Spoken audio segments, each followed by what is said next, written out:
42%. More than 4 out of every 10 adults over 50 say the same quiet thing. Making a new friend now is harder than it used to be. Harder than it was at 20, at 40, at 50. 42%. So if some part of you has been thinking, I would love a real friend again, but honestly, I am not even sure how anymore, then you are far from alone, and you are exactly where you need to be. Stay with me. Because tonight is not about everything that is hard. Tonight is about the way back. Let me say something right at the start, and please let it land. Nothing is wrong with you. You have not forgotten how to be a friend. You did not somehow become unlovable or uninteresting the day you got older. Making friends later in life is genuinely harder, and that is not a flaw in you. It is just the simple truth of how life rearranges itself as the years go by. So take one slow breath with me. In and out. You're not behind. You're not too late. And you most certainly are not the only one feeling this. Not by a long shot. Let's just be honest about where the friends went. Because it was not your fault. Some of them moved away, chasing the grandkids, chasing warmer weather. Some of them you have lost, and there is a particular ache in outliving the people who knew the younger you. Some just drifted, the way people do. A missed call here, a Christmas card that stopped coming there, until one day you realized you could not remember the last time you actually talked. None of that means you failed at friendship. It means you have lived long enough to watch a whole world of people come and go. That is not a small thing to carry. And here's a piece nobody warns you about. When you were younger, you never had to try to make friends. They came built in. There was the job, with people you saw 5 days a week, whether you liked them or not. There were the kids, and suddenly you knew every parent at the ball field.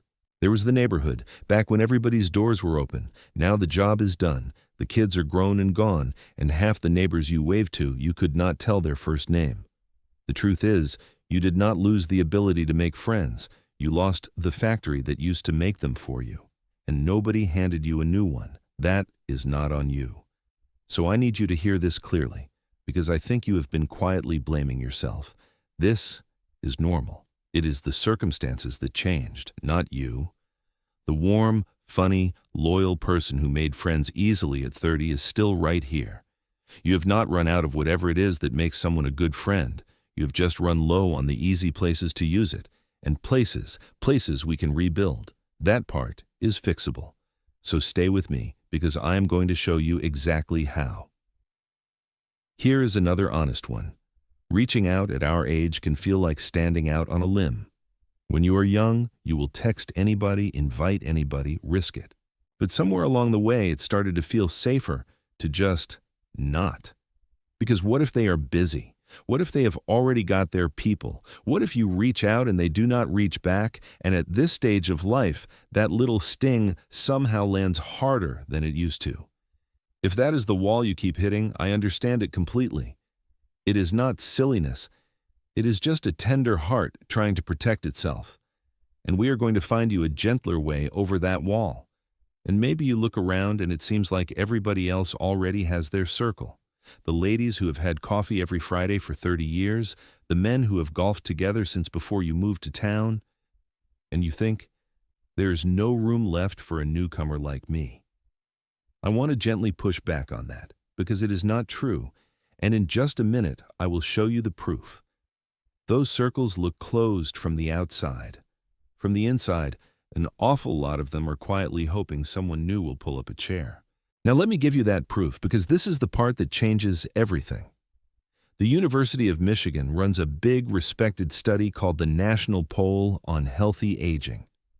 In their most recent look at friendship back in 2024, they asked thousands of older adults across the country how they really feel about all of this. Yes, 42% said making new friends is harder now. You already knew that part, deep in your bones. But here's the number almost nobody talks about. 3 out of every 4 older adults said they would love to make new friends.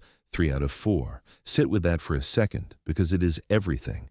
3 out of 4. That means when you walk into the library or the coffee shop or the church hall and you look around at all those people who seem so settled, the math says most of them want exactly what you want. A new friend. They are just as unsure as you are about who is supposed to make the first move. So here's the truth that ought to take a weight right off your chest. You are not chasing anybody. You are not imposing on anybody. You are simply walking toward people who are quietly walking toward you. You are meeting in the middle. See, it really is not just you. It is 3 out of 4. Now, even knowing all of that, there is still the practical worry, isn't there? The what on earth do I even say worry? You are out of practice.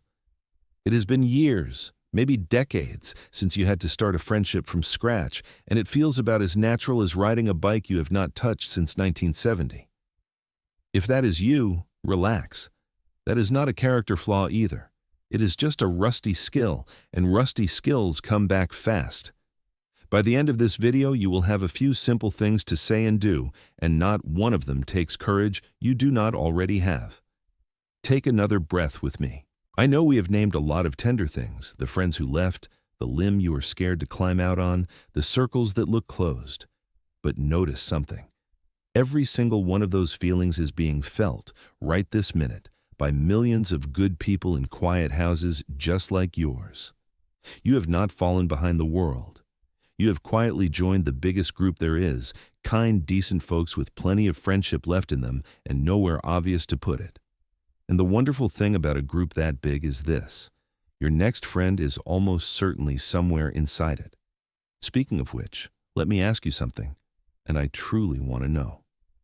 How long has it been since you made a brand new friend? A few years? 10? Honestly can't remember? Tell me down in the comments. You don't need to explain it, just a number or word. And here's the lovely part. Somebody else is going to scroll by, read your answer, and feel a little less alone in it. And once in a while, 2 of you in the same town end up talking right there in the comments. It happens more than you would think. And while you are down there, if there is a topic you would like me to cover, anything sitting on your heart, leave it for me. I read every single one. Every one. All right, let's talk about the how. Gently, no homework, no pressure. I am not going to tell you to go sign up for 10 clubs and throw a party. That advice is exhausting and it never works. Instead, I have got just a handful of small, free, low-effort moves. Things you could try this week if you feel up to it, and skip if you don't. We go at your pace here, always. And we are going to start with the very easiest one of all. Here is the first, and it is the gentlest by far. Don't start from scratch. Reconnect with someone you already know. There is almost certainly somebody, an old friend you drifted from, a cousin you used to laugh with, a coworker you actually liked, who would be genuinely glad to hear from you. You do not have to make a brand new friend if you can simply dust off an old one. And the message could not be simpler. Something like, "You crossed my mind today and I realized I miss you." That is it. Yes, it feels a little vulnerable to send. But 9 times out of 10, what comes back is, "Oh my goodness, I was just thinking about you too." Old friendships are far easier to relight than new ones are to build. Start there. Here's the second. Become a regular somewhere. Pick one ordinary place and start showing up at the same time. The coffee shop on Tuesday mornings, the library, the senior center, even if the name makes you roll your eyes, a church group. The secret isn't the place, it is the repetition. The first visit, you are a stranger. By the 5th, the staff know your face. By the 10th, somebody is saving you the good chair. Friendship out here rarely arrives in one big moment. It sneaks up on you, one familiar face at a time. All you have to do is keep being one of the faces. Here is the third, and this one is a little secret that makes everything easier. Make friends shoulder to shoulder, not face to face. Sitting across from a stranger trying to make conversation is hard at any age, but doing something right next to someone, that is easy. A walking group where the talking just happens while you walk. A volunteer morning at the food bank. A card game, a craft circle, a garden plot, a church kitchen. When your hands are busy and you are both aimed at the same little task, the words come on their own and nobody feels put on the spot. If straight-up socializing feels like too much, then don't socialize. Just go do a thing, near people. The friendship rides in on the side. And here's the fourth, the one that actually turns a friendly face into a friend. Most folks have a nice little chat and then leave it at that, and nothing ever grows. So be the rare one who goes a step further. After a good conversation, just say, "I really enjoyed talking with you. Want to grab a coffee next week?" That one small sentence is the whole bridge. And if you trade numbers, be the one who sends the first message the next day. I know, going second is comfier, waiting for them to reach out. But somebody has to go first, and the people brave enough to go first are the ones who end up with friends. Let it be you. You've got nothing to lose but a little quiet. And let me hand you the simplest secret of all, the one that good, lonely people always forget. You do not have to be fascinating. You do not need great stories or a sharp wit or anything at all to prove. People do not befriend the most impressive person in the room. They befriend the one who made them feel listened to. So ask one real question and actually listen to the answer. How long have you lived around here? What is that book you are reading? People will forget every clever thing you ever say, but they will never forget that you made them feel like the most interesting person at the table. And here is the beautiful part. After a whole lifetime of listening, being a warm and curious person is the one thing you are already an absolute expert at. Now, please hear me. You do not have to do all 4 of these. You don't have to do a single one today. If the only thing that happens after this video is that one name floats into your head, somebody you might, maybe, reach out to one of these days, then this was time well spent. That little flicker is the whole beginning. Be as patient and kind with yourself as you would be with a dear friend who is nervous about putting themselves out there. You would never call that friend foolish for being scared. You would tell them they are wonderful and that anybody would be lucky to know them. So say that to yourself, because it is true. And don't you dare forget, you have done this before. Every friend you have ever had, you once met as a complete stranger. Every inside joke, every long phone call, every person who ever truly knew you, all of it started with one small, slightly nervous first hello. You already know how to do this. You have done it dozens of times across your whole life.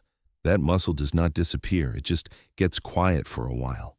And the same warm heart that made all of those friendships back then is still right here in your chest, ready whenever you are. We are just going to wake it back up. So here's what I want you to carry out of tonight, and I mean every word of it. It is not too late. You are not too old. And you are absolutely not too far gone to have real friends again. 3 out of 4 people out there are hoping for the very same thing you are. Your job is not to become someone new. It is just to take one small, brave step towards someone and let the rest quietly unfold. Thank you for spending this time with me. Truly. Now go be gentle with that good and friendly heart of yours. The world could use more of it. I will be right here, same as always, with a brand new video every Tuesday. Until then, my friend, take good care of yourself.